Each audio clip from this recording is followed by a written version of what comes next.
Hi guys, this is Günther. I'm here in Ukraine and I want to make my start of my campaign for Ukraine to join Schengen. Why I need this, why I want this, because I just crossed the border with the Flixbus here. I'm now in the southwest of Ukraine before the Carpathians after Uzhhorod, and it's a village beyond Mukoshevo, and it's about 3 hours to go to Lviv here up in the north. And now the bus unfortunately is gone, so I hope it comes back. But I will describe you the situation at the border, because this I think is utterly unacceptable. We are 3 years in the war. We could be much better. But here our European leaders, they are afraid and they lack vision, they don't understand the urgency, and Ukraine is still stuck in the Soviet past in my view, and this is really absolutely wrong. If you want to be in Europe, we are the free movement of people and goods. That's the idea. Free movement of ideas, goods, people, services, capital. And here this must be really changing. So what we need is to make sure that Ukraine joins Schengen, and on a fast version, immediately, not when it's in the EU and in NATO and in some years, but really now. And what is the situation at the border?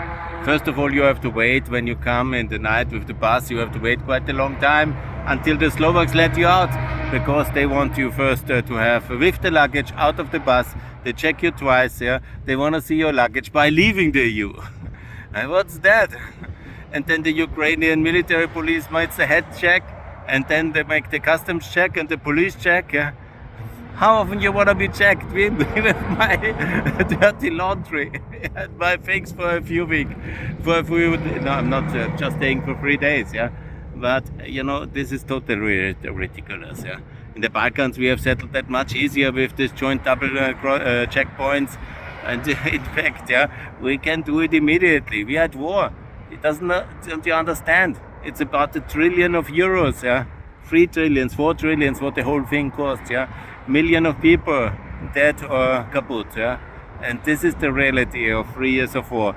And now we say, who knows, Schengen is very easy, because beyond is the front, the eastern front with Russia, the enemy, and then there's the Black Sea.